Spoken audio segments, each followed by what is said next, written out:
for competition.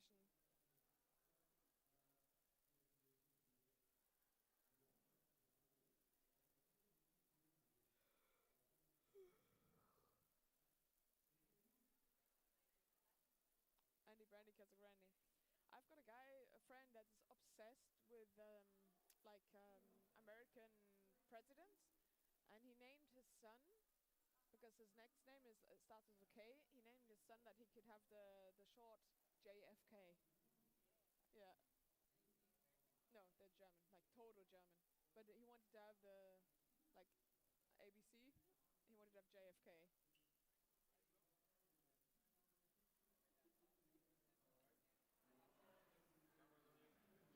Yeah.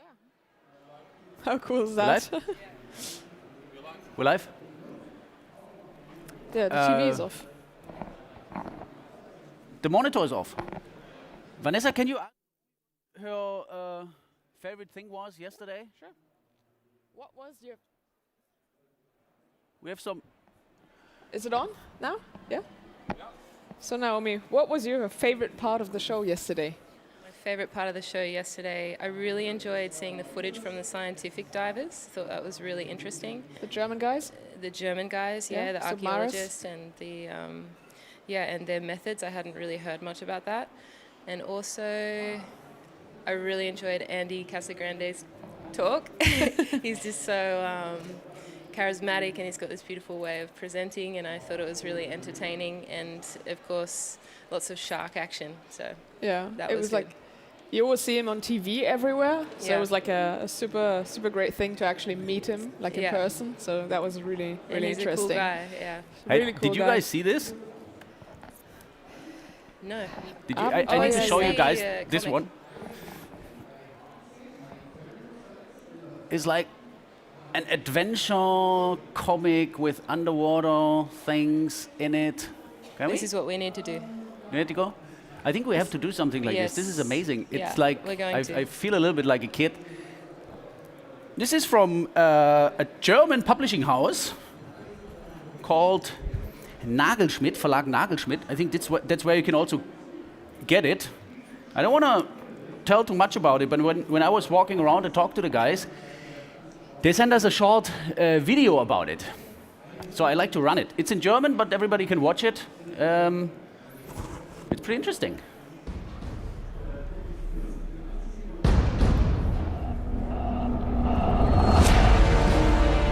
You want to look at it?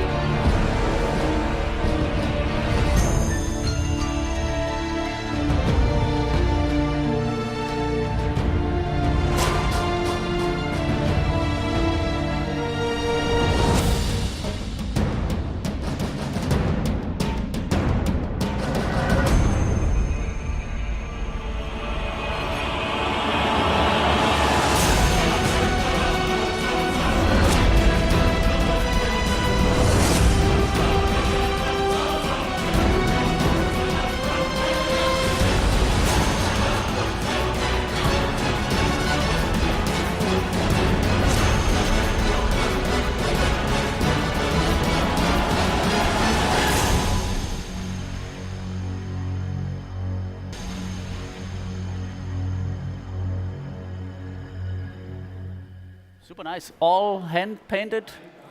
What do you think about it? It's beautiful. I really want to do that.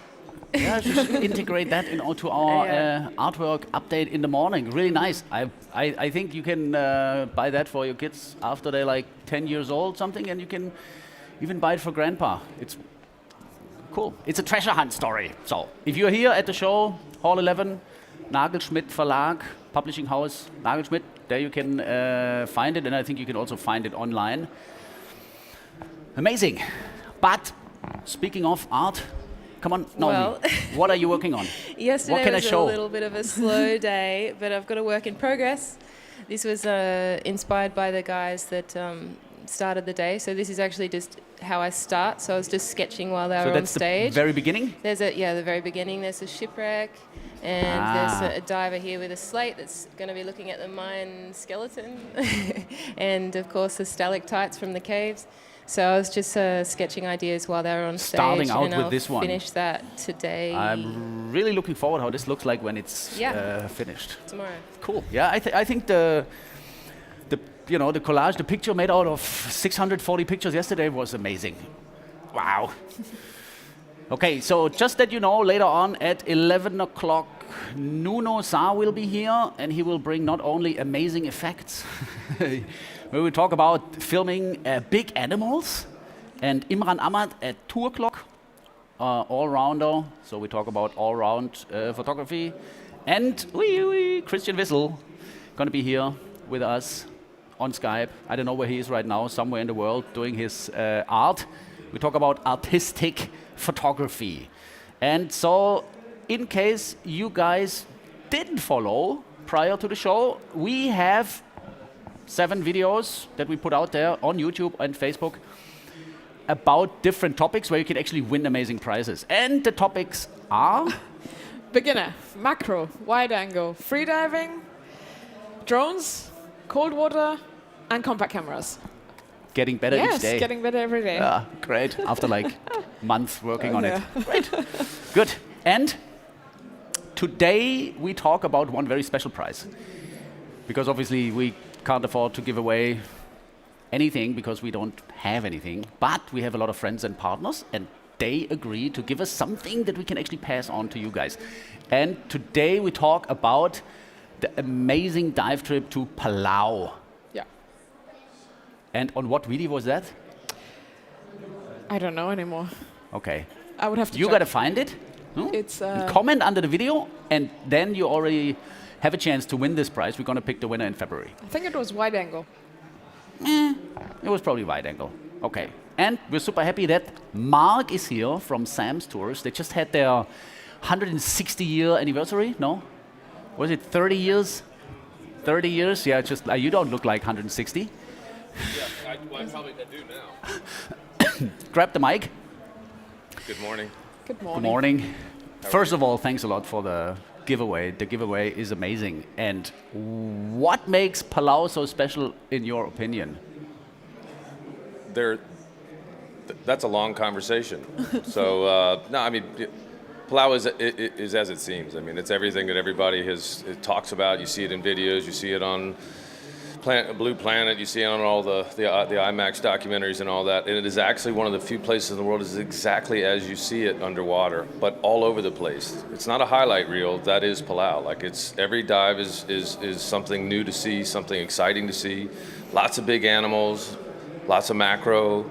Lots of variation, a lot of different stuff to see. So it's just a cool spot where you can, you can come in there and you know that every dive's going to be something that's like just, wow, man, like it's just crazy. It's nuts. What's your favorite thing you ever saw? Do you still go diving? Yeah. When I have the time, for sure. My favorite place in Palau. Your favorite like experience in Palau. What happened underwater? Well, I'll tell you, the spawning irrigations are Palau's very famous for its spawning irrigations. What is that about? So we have spawning irrigations that go on year-round in Palau. Every month we have both the bumphead parrotfish, which at the moment I believe is the largest known spawning irrigation in the world. Spawning means they all come together? They all come together, man. They all have a big orgy? It's a rave. It's a rave, man. Uh-huh. Every month? Every month, the bumpheads come together. There's about 3,000 of them that aggregate in a specific area.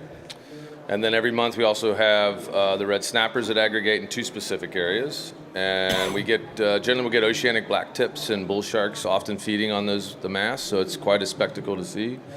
And then twice a year, the one that's really crazy is the sea breams. And they come in for 2 weeks, only 2 weeks out of the whole year. And they're upwards of 100,000 fish. It's the mass is quite large, so it's a. And all of that happens because of the moon?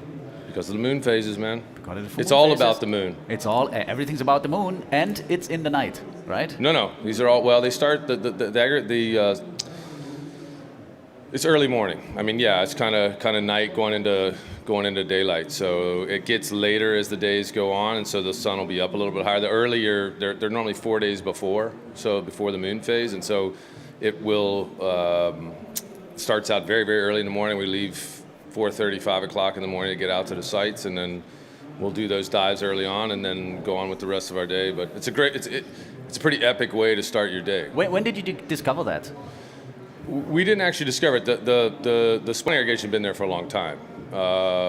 What we worked very hard on was the timing of getting the timing down to when they're actually spawning. So you can get there and the fish are aggregating and do all of that. But our marine scientists that work at SAMS, they worked for many, many years to get that stuff down to a, we need to jump now because they're going to spawn here. And so we can get people on the spawn to see the whole thing and to kind of witness the spectacle that's going on around them, because it's quite shallow actually when they do it too. It's in mostly 10 meters and above. As they rush up to the surface, you'll have it gets pretty crazy. It's just kind of going on all around you. From a photography perspective, it's quite an interesting shoot for even some of the best photographers in the world. I mean, it's because there's not a lot of light. You have to you're chasing fish quite a bit, so it takes a couple times to get used to shooting it properly. It's crazy. I mean, Laurent's been talking about grouper spawning in French Polynesia, which is only one time a year. Yeah. And we do have that in Palau as well. We haven't opened it up to visitors yet, but we were the first people to actually film it in Palau. Wow. So it had not, they've been studying it for 30 years and not actually seen it until, I think it was a year and a half ago we got it. So. How do you get to Palau? If you're coming from Europe or... Well, from Europe's actually quite easy. I mean, easiest way right now, for most people, they'll come through Taipei on China Airlines. It's a one-stop, you're in, it's pretty quick. It's a long trip, but quite relatively easy. You can also come in through Japan. You can come in through Tokyo, Manila, and Korea. So you can come in through Incheon as well through a couple airlines there. But a lot of major carriers actually fly in and out of Palau. It's pretty, in terms of getting to Palau, it's quite simple. It's just long, right? It's long, but it's worth it. And that's the big thing. Yeah, why is it worth it? Because it seems like everything is well preserved. Like, what are the measures in place that it actually is still like that and stays like this? I think. Look, Palauans were practicing conservation long before we even knew what the word was. I mean, as a people, they would, throughout the last thousands of years, they have been practicing conservation to maintain their resource.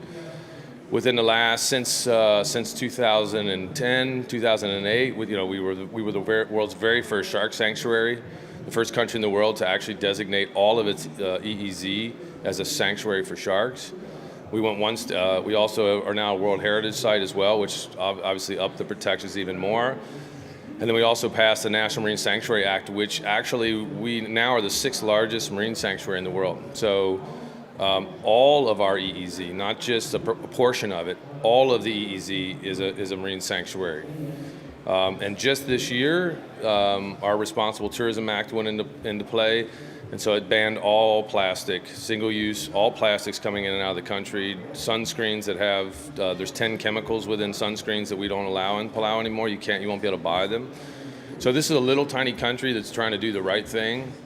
And so it's really important to really, to focus on countries that are trying to do that. Palau really is trying to lead the way in this stuff. And, they've kind of, it's working. I mean, all you have to do is see what we see every day in there, and it's working. The shark sanctuary we know is working because the numbers of juvenile sharks is increasing every year. So you're starting to see these more and more juvenile sharks out on the outer walls than we saw 10 years ago, right? So it's just cool, man. It's cool to see this stuff actually doing what it's supposed to do. So it's important to support countries like that, not just Palau, but any country that's actually doing the right thing, man. If they're trying to do it, it's important we put our dollars where it matters, because if we don't do that, they're going to go another way. They're going to go where the money's at. So if tourism, responsible tourism, ecotourism works, they'll continue to put dollars into that, which means they'll continue to do the right thing. So seems like we have to go there. I have a question. I would agree with that. I have a question. Yeah. So what's the deal with this Jellyfish Lake? What's the deal with Jellyfish Lake? As in how did that happen? Well, that's is it freshwater or saltwater? No. It's a inland saltwater lake. Okay. It is connected to the ocean. It rises. It comes up and down with the tides. But why are they it's all brackish in there? water, if you will. Like it would be more like brackwater. The salinity level's a bit.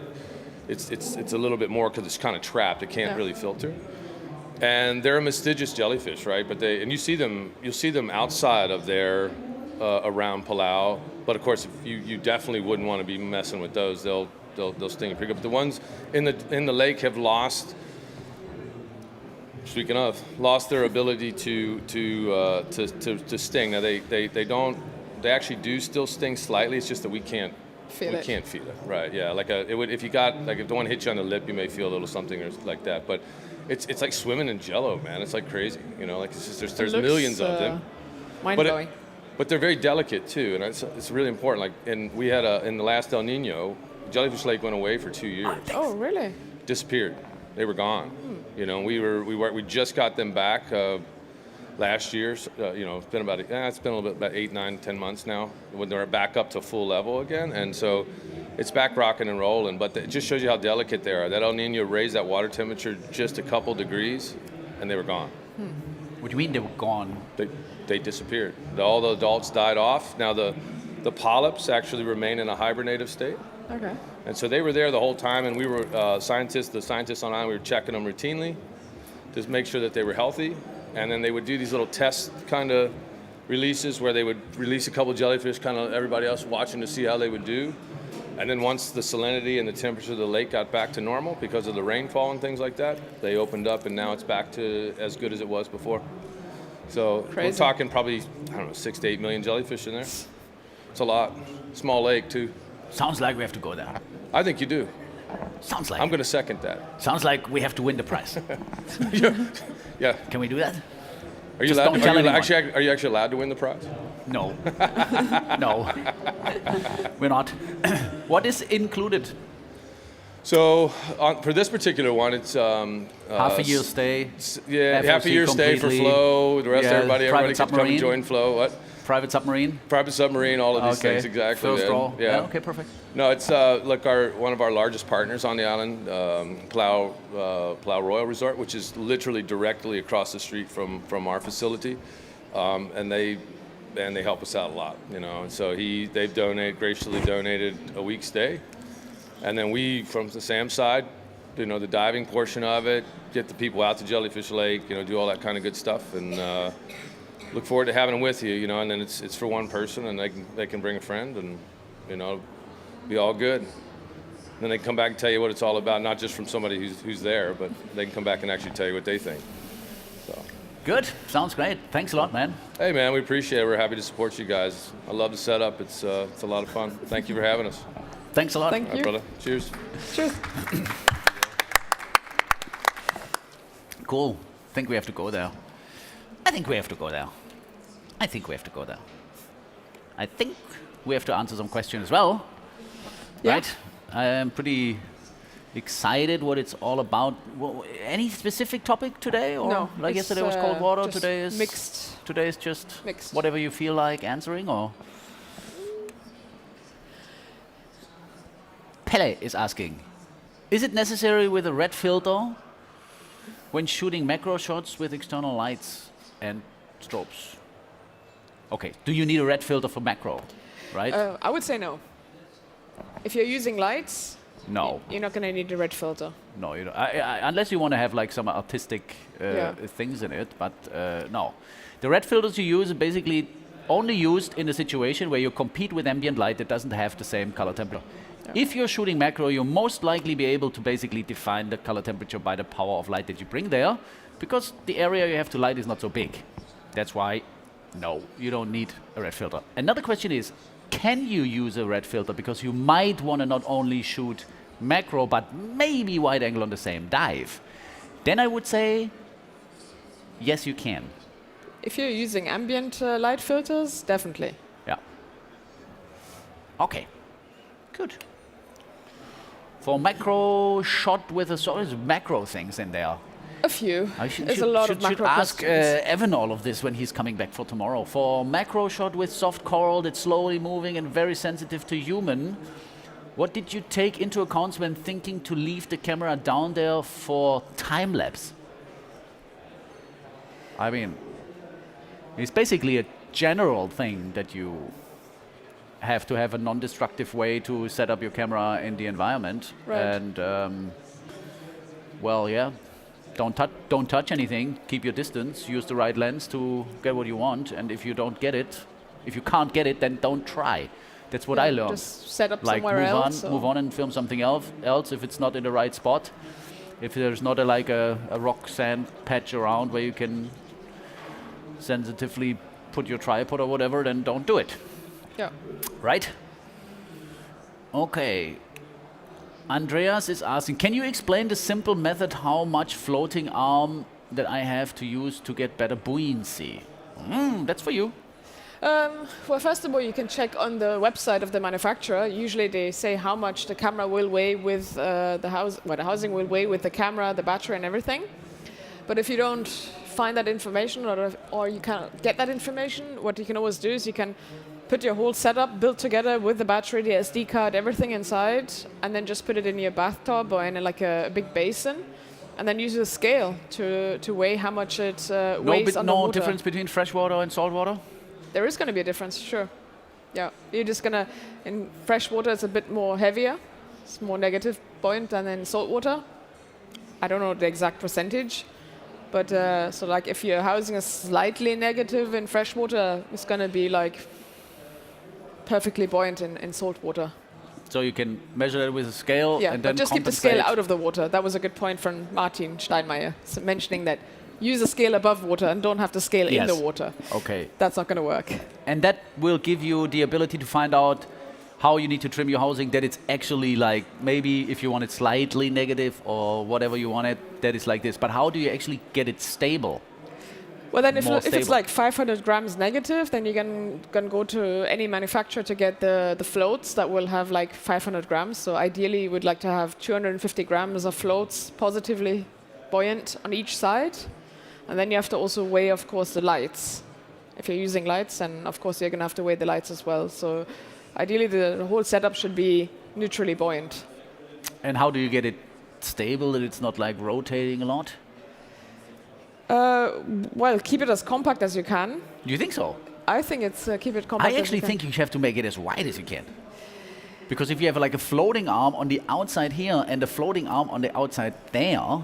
If you only have one float, that's going to work. But I think if you use like two floats, it's going to have like this vertical tilt to it. So if you can have wide arms, but then you just use like one long float and thicker ones if you can. But as soon as you get like lots of bits and pieces everywhere, then I find it gets really shaky. So for me, the solution was to keep it a bit more compact and add some more floats beside the monitor housing to keep it like all like one big setup, like imitating a RED. Okay. Good. What do you think about switching wet lenses underwater, wide, macro? Where can I store the second lens? Well, you can store the lenses. The manufacturers usually have like a clip or some kind of attachment that you can put around the floats, and they'll have like a bayonet mount where you could, if the wet lens has that kind of mount, then you can just mount it on the bayonet. Otherwise, you can have some thread mounts as well that you can just attach to the floats, and then you can just screw it off or just clip it off and then just screw it to your float. So it's an easy thing to change wet lenses underwater. Simpler than dry lenses. Yeah. Where can I find the schedule for the sessions? On our Facebook page. And Sonja said something about they've been already putting something else somewhere else. Okay, good. And on Instagram. It's uploaded, the next schedule for the next day is uploaded every evening on Instagram as well in the stories. Yeah. Okay, cool. So, that was a short one. Family style in the morning. Make sure 11:15 Nuno Saar, 2 o'clock Imran Ahmad, and 3:30 Christian Wissel. So we're out for now, and we see you later in like half an hour. Have a good day, guys.